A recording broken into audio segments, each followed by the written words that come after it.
Parte 2. Porventura estou vindo nos meus vídeos agora atacar serviços sociais, atacar a medicina, a psicologia, a psiquiatria, a neurociência, biologia, filosofia, qualquer IA, religião, escola iniciática? Não, só estou dando a minha parte, como dizia no outro vídeo, da psicologia oculta. O que eu vejo é completamente, sinto dizer, com todo respeito, diferente e antagônico ao que se aprende na escola. Por exemplo, quando eu estudava, era muito pequeno, eu tinha dificuldade de aprender algumas matérias. Mas é porque, sabem a resposta? Eu não queria aprender. Não me interessa a geografia. Para mim, a Terra não é redonda, ela é geóide. Depois que eu fui saber essa porcaria desse termo, mas é espetacular. Ela não é esférica. Então ela não tem como estudar geografia, a não ser que tu estude topografia. Tem alguns amigos topógrafos que sabem muito bem a diferença. História, a história é mal contada, principalmente a bíblica, né, que rege toda a humanidade, até quem é ateu acredita na Bíblia, porque quando ele fala eu não acredito em Deus, ele não acredita num Deus que ele está afirmando que ele não acredita. Então ele não deveria nem dizer Deus, né? Porque seria uma blasfêmia para um ateu. Então, se Deus não existe, Deus não existe. Então, não sei o que é isso. Então, não sou contra nem a favor, porque para mim não existe. Se tiver a confusão da mente humana que não é analisada com psicologia. Mas, por outro lado, primas, né, parentes meus, me davam livros de fôlego, eu digo livro de fôlego, livros grossos, com muitas páginas, 800 a 1000 páginas, de física, química e biologia. E eu lia de cabo a rabo. Desculpa a expressão, é uma expressão aqui do Sul. Para quem também acha que é um transtorno o uso popular da palavra. É dialeto. Né? Esses senhores, né, catedráticos deveriam estudar um pouco mais, vir aqui um pouco para o Sul, fazer um turismo. Né? Não ir só para o roncador lá roncar, comer caviar e achar que é iniciado, iluminado. Então, eu escolhi as matérias que eu queria me dar bem. É como hoje. Hoje eu sou um especialista na minha vida, não na sua. Eu sou um especialista nas coisas em que as minhas partes estão. Tentei me especializar. Como? Não vagabundear, como se diz aqui. Dormir e despertar do sono. Já que eu aqui desperto, tenho que despertar em todas as partes. Que luzinha bem sem vergonha é essa, mais tímida? E luz é informação. Eu vou falar até o fim da minha vida que paz é informação. Se você tem paz, se você tem informação, aliás, sobre os defeitos de alguém, os seus defeitos, comparar e ver que nós funcionamos mais ou menos igual, muito mais para menos, você fica em paz. Mas não quer dizer que a gente não vai colocar os erros em pauta. Por quê? Porque você também errou e viu que se ralou. Então você alerta seu irmão, e seu irmão se ofende. Por quê? Porque ele não está vendo a intenção, ele está vendo o comportamento. De psicólogo e louco, todo mundo tem um pouco. Então o que acontecia? Minhas professoras chegavam nas reuniões de pais e diziam: esse menino pode ter dislexia. Ia no psicólogo, o psicólogo carimbava, dislexia. Dislexia é dificuldade de aprender, mas como eu aprendia física, inclusive quântica, tendo 10 anos de idade e não me interessava por matemática, não me interessava por história, não me interessava por geografia, muito menos pelo português, porque eu sempre achei a língua portuguesa muito, vamos dizer, esbanjadora de palavras, para não dizer nada. Esse nosso português brasileiro, talvez o português português, por exemplo, algo que eu acho fantástico, a palavra sabedoria tem raiz lusitana de que tudo que você saboreia é sabedoria. Bem me sabes, como diz o português nativo. Porque ele saboreia. Então ele sabe. Você jamais vai saber de alguma coisa se você não experimentou. Então não pode falar do drogado, falar do não sei o quê, né? Por quê? Porque você não sabe.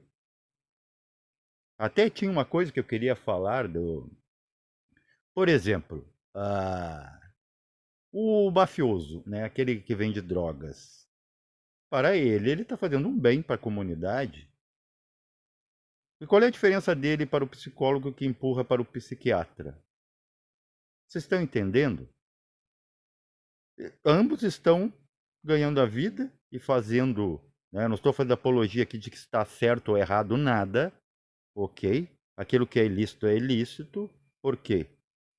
Porque pelo menos, né, a drogadição medicamentosa é controlada. Ninguém consegue controlar o quanto o camarada vai cheirar de um troço lá e acabar dando uma overdose, apesar que também acontece no medicamento, porque depois que você leva o medicamento para casa, você pode tomar a dose, né, invisivelmente, né, longe dos olhos dos controladores disso, e você também cometer morte súbita, né, suicídio. Então, voltando a mim, o meu exemplo, e eu tenho muitos outros exemplos, inclusive na família, de pessoas que eram muito boas numa matéria e não eram boas noutra. O que é isso? Livre-arbítrio. Não é dislexia. Eles criam transtornos para que você se transtorne. Como? Achando que tem um. É a mesma coisa que eu chamo de traumaturgos medocráticos ou medocracistas, que são esses senhores que são vistos sob lei como lícitos e como soluções. Soluções para quê? Qual é o problema? Primeiro, para te procurar uma solução para alguma coisa, você tem que descrever o problema. Qual é o teu problema? Essa é a pergunta. Você não sabe. Você sabe o problema que os outros dizem que você tem de problema. Você sabe o problema que você tem? Não, porque você não está de encontro com a sua própria alma. Então imagina se o outro vai estar vendo os seus pensamentos, os seus sentimentos. Por isso que ninguém consegue ser empático, no mínimo simpático, né? Ficar doente junto. Isso aconteceu na pandemia, todo mundo tentando se ajudar e se contagiando junto, cada vez mais gente morrendo, cada vez mais proliferando aquilo que já era um karma previsto, né? E qual é o simbolismo daquilo ali que psicólogo nenhum falou? É óbvio, você que é leigo, não tem carteira de especialidade nenhuma médica ou psíquica, né, a nível acadêmico, você sabe que a humanidade, estamos nos separando há muito tempo, muito preconceito, muito achismo, muita separatividade. Vem uma coisa, né, a natureza ela te lê, porque ela está acima de você, como o satélite vendo o criminoso ao solo, e ele não vê, né, a câmera que está observando, e ela vem e faz a tua vontade. Seja feita a sua vontade. Né? Você, Deus, ego, humanidade. Então, para mim, não tem nenhum nexo me chamarem de dislexo. Por quê? Porque eu não via, simplesmente eu não via a matemática, essa matemática de contas que não tem fim. Porque de 0 a 1 há múltiplos. Isso aí os próprios físicos quânticos sabem. E todo o universo é matemática. Tudo que eu estou vendo, eu estou contando. Eu estou contando dias, eu estou contando a minha idade, eu estou contando o meu peso, eu estou contando quantos comprimidos eu tomo, quanto de comida eu vou fazer uso, que eu vou absorver, quantas pessoas eu quero que esteja no meu âmbito social. Eu conto tudo, horas, segundos, minutos. Então, onde não tem matemática, que eu tenho que aprender essa matemática aí para quê? Para mim saber fazer conta, para saber o quanto eu devo, quanto eu vou pagar e não quanto eu vou ganhar. Porque esse negócio de ganhar é como loteria, é tudo combinado. Então você tem que saber esses números para quê? Para trapacear? Quiçá, que né, pelo menos seria algo útil.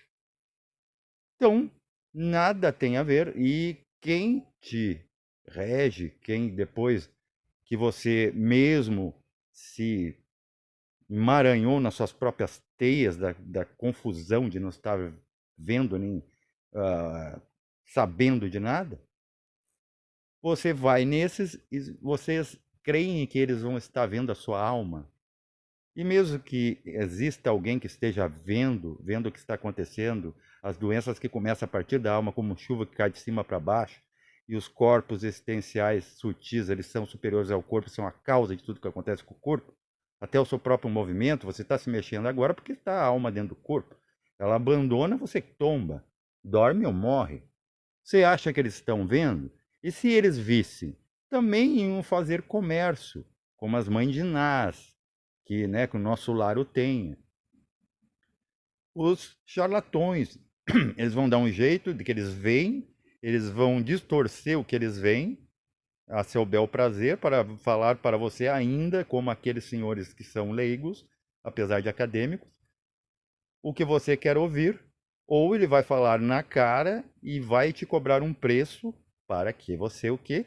Pague ele para resolver aquilo que você vê como problema.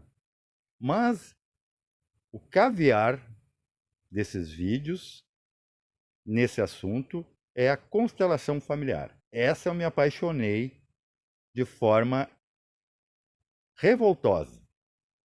Essa sim é o êxtase do achismo. Percebo, pegar uma mulher, a figura da mulher, uma mulher que tem problemas com um marido violento, ou seja, um ser humano que veio com afinidade, que talvez na outra vida foi mulher daquela mulher que hoje é mulher. Então são papéis invertidos. Vamos dizer que foi uma mulher que traiu o marido e que matou esse marido por garbanha.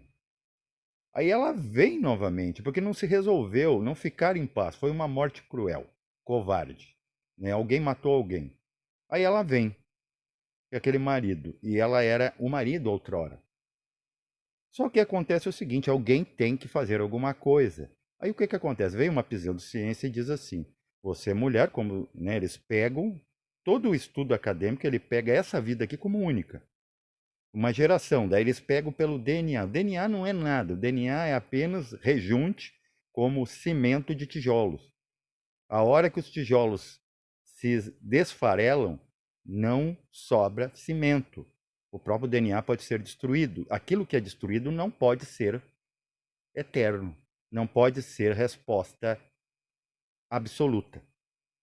Mas daí eles pegam e dizem que aquela mulher, a figura da mulher, vê só a fantasmagoria real, a fantasia de que aquela mulher fracassou como mulher para aquele homem alfa. Aí eles empurram, convidam, eles empurram na entrelinha. É como, por exemplo, o amiguinho que sem má intenção acaba influenciando o amiguinho a também usar drogas. Talvez aquela criança até não deveria, não tem organismo para aquilo e o outro tem, veio para aquilo. E fica aquela gangue de problemas inúteis para alguém resolver e ganhar com isso. Aí ela vai lá.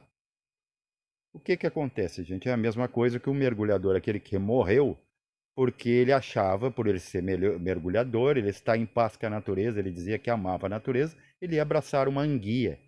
E no abraçar a enguia ainda tem um ferrão, e o atravessou o coração. Você, por amor à natureza, porque te ensino que somos todos um. Todas as criaturas são divinas e que a gente deve se unir a todas. Você abraçaria uma enguia porque você ama a natureza?